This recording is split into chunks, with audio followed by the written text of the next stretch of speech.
What's up guys, welcome to Asif Bengali Tech and welcome to another video. So আজকে ভিডিওটা basically একটা unboxing video. তো আজকে ভিডিওতে আমি একটা আনবক্সিং করব Samsung Galaxy S21 FE, যেটা মার্কেট প্রাইস আছে প্রায় ৭৫,০০০ টাকা এমআরপি রয়েছে, যেটা আমি পারচেজ করেছি 29,999 রুপিস, অর্থাৎ 29,999 টাকায়। তো এটারই আজকে আনবক্সিং করে দেখাবো। তো এটার ক্যামেরা কেমন, ব্যাটারি কেমন, এটার বিল্ড কোয়ালিটি কেমন, এটা সাউন্ড কোয়ালিটি কেমন, এটা ডিসপ্লে কেমন, ইভেন এটা ওয়াটার টেস্ট করেও দেখাবো। এটা IP68 রয়েছে, তো আমি এটা জলে ডুবিয়েও দেখবো যে কি অবস্থা, কি হয় না হয়, সমস্ত কিছু তোমাদেরকে দেখাবো। তো তোমরা দেখতে থাকো শেষ পর্যন্ত। সো গাইজ, এই হলো ফোনের বক্স। সো এখানে একটু তোলা আছে, কারণ যখন ডেলিভারি বয় আসে তখন ও দেখে নিয়েছিলাম প্রোডাক্টটা, যেহেতু ওপেন ডেলিভারি ছিল। আর এটার প্রাইস এখানে তোমরা দেখতে পাচ্ছ 74,999, অর্থাৎ ৭৫,০০০ টাকা একটা রকম। তো আমি এটাকে রিওপেন করে নেবো। ওয়াও, এটা একটা প্যাকেজিংয়ের সঙ্গে আসে। ওয়াও, ঠিক আছে, এটাকে সাইড করে দিই। এরপরে এটা ফোনের বক্সে রয়েছে একটা প্যাকেট আলাদা। এত পাতলা, তাই তো ভাবছিলাম যে চার্জারটা কোথায়। চার্জারের সঙ্গে নেই গাইস। পেছনে রয়েছে সিম ইজেক্টর টুল। তারপর এটাকে খুলে নেবো আস্তে করে, কী আছে দেখবো। এর ভেতরে রয়েছে কেবেল আর কিছু রয়েছে ইউজার ম্যানুয়াল। এটা কেন দেয়, দেওয়ার কোনো দরকার নেই। এই ইউজার ম্যানুয়াল না থাকলেও সবাই ফোন ঠিক চালিয়ে নেবে। সব সাইডে রাখি।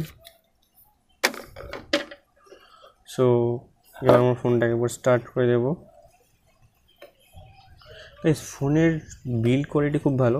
এই যে তিনটে ক্যামেরা আছে, এটা ওপরটা হলো 12 মেগাপিক্সেল আলট্রা ওয়াইড ক্যামেরা, তারপরটা হলো 12 মেগাপিক্সেল মেইন ক্যামেরা, নিচেরটা 8 মেগাপিক্সেলের টেলিফোটো লেন্স।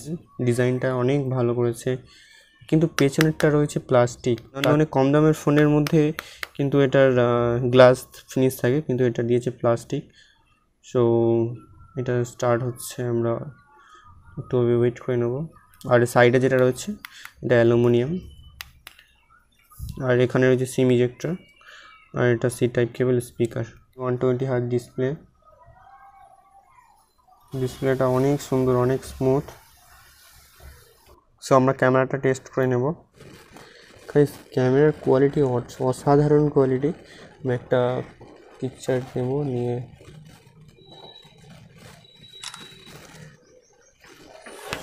তোমরা দেখতেই পাচ্ছ পিকচারটা, দুর্দান্ত ছবি এসছে, জুমও অসাধারণ রয়েছে। এবার আমরা ক্যামেরার জুমটা টেস্ট করে নেব। তোমরা দেখতে পাচ্ছ এখানে একটা অনেক বড় একটা নেটওয়ার্ক রয়েছে, টাওয়ার বাড়ির উপরে। তো আমি এটাকে জুম করবো এই ফোনের মাধ্যমে। সো এটা ছিল আলট্রা ওয়াইড অ্যাঙ্গেল, তারপরে আছে 1x জুম, 3x চলে এলাম, তারপর আছে 10x, 20x। গাইস কত ক্লিয়ার দেখা যাচ্ছে। তারপরে আছে 30x, তোমরা 30x দেখতেই পাচ্ছ। 30x কত ক্লিয়ার এসছে, 30x জুমে কতটা ক্লিয়ার ছবি এসে তো তোমরা দেখতেই পাচ্ছ। সো এরপরে আমরা চেক করবো এটার front camera. Guys front camera তো সত্যিই অসাধারণ। এখানে ফ্রন্ট ক্যামেরার ছবি জুমিং এবং কতটা ডিটেলস দিয়েছে, অসাধারণ কোয়ালিটি। এটা সন্ধ্যাবেলা, তো ক্যামেরাটা অন করার পরে এটা নাইট মোড অন করে নিলাম। তো নাইট মোড অন করার পর একটা পিকচার ক্যাপচার করলাম, তো ওটা একটু প্রসেসিং হচ্ছে। তো তোমরা দেখতেই পাচ্ছ কত অন্ধকার। তো তারপরে আমরা পিকচারটা ক্যাপচার হয়ে গেলে আমরা যে পিকচারে ক্লিক করবো, গাইজ তোমরা দেখতেই পাচ্ছ কত ক্লিয়ার, কত ডিটেলস হচ্ছে। মনে হচ্ছে এটা বিকালবেলা বা দিনের বেলা তোলা কোনো ছবি, অসাধারণ। চাঁদের তোলা একটা ছবি তোমরা দেখতেই পাচ্ছ, জুম করে তোলা। তো এটা অরিজিনাল পিকচার দিয়ে দেবো। তো 30x জুম করার পরে অসাধারণ আমরা একটা পিকচার দেখতে পাচ্ছি। এর ডিসপ্লেটা কতটা বেস্ট। সো এটার এবার আমরা ডিসপ্লে চেক করে নেবো। তো আমরা ইউটিউবে গিয়ে কোস্টারিকার একটা ভিডিও চালাবো। অসাধারণ, জাস্ট অসাম। সো এটা এখন চলছে 180p-তে। তো আমরা এটাকে বাড়িয়ে, তোমরা দেখতেই পাচ্ছ এখানে 4K পর্যন্ত রয়েছে। এটাকে 4K-তে প্লে করব। প্রায় 3Dর মতো লাগছে। অ্যাকচুয়ালি এটার বিল্ড কোয়ালিটি কিন্তু অসাধারণ বিল্ড কোয়ালিটি। আর তাছাড়া in hand feel in hand ফিলটাও খুব ভালো, হ্যাপটিক খুব তেমন কোনো অসুবিধা হয় না।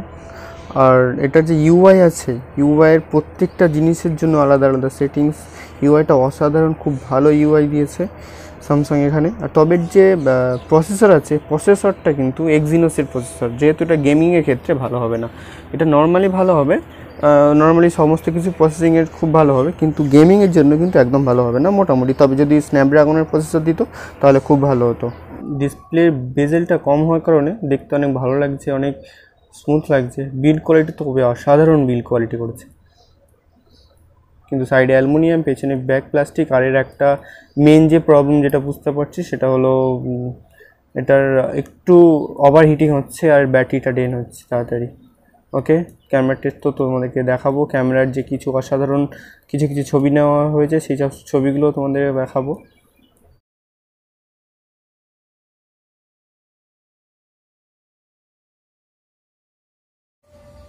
অবশ্যই স্যামসাংকে তার ব্যাটারিটাকে অনেক ইমপ্রুভ করা উচিত যাতে কোনো সমস্যা না হয়। এবং এটার আরেকটা প্রবলেম যেটা আমি বুঝতে পারছি, কিছুক্ষণ ইউজ করার পরে এটা ওভার হিটিং হয়ে যাচ্ছে, অনেকটা হিট হয়ে গেছে ফোনটা, অনেকটা হিট হয়ে গেছে। তো এই ওভার হিটিংয়ের প্রবলেমটাকে স্যামসাংয়ের খুব তাড়াতাড়ি ঠিক করা উচিত। সো আমরা এই ফোনটার আবার ওয়াটার টেস্ট করে দেখে নেবো, অ্যাকচুয়ালি জলে ডুবিয়ে দেখে নেবো এটার আসলেই কেমন ঠিক আছে কি না, ঠিক থাকছে কি না, কি কোনো সমস্যা হচ্ছে। তো আমি এটা একবার দেখে নেবো জলে দিয়ে। তো গাইস, তোমরা দেখতেই পাচ্ছ আমি ফোনটাকে নিয়ে একটা বোলের মধ্যে কিছুটা জল ঢেলে সেই জলের মধ্যে ডুবিয়ে দিলাম। তো তারপর এটার বাটন প্রেস করে দেখলাম ঠিকঠাকই কাজ করছে। আমি আবার এটাকে উল্টে পাল্টে একটু দেখলাম, তারপরে পানি থেকে তুলেও দেখলাম যে ঠিকঠাক কাজ করছে। তো গাইস, কেমন লাগলো তোমরা বলো। সো আজকের ভিডিও আপাতত এই পর্যন্ত। ভালো লাগলে লাইক করে দাও, কমেন্টও করো, শেয়ারও করে দাও। তো দেখা হবে পরবর্তী ভিডিওতে, ততক্ষণ তোমরা অপেক্ষা করো এবং সুস্থ থাকো, সুরক্ষিত থাকো।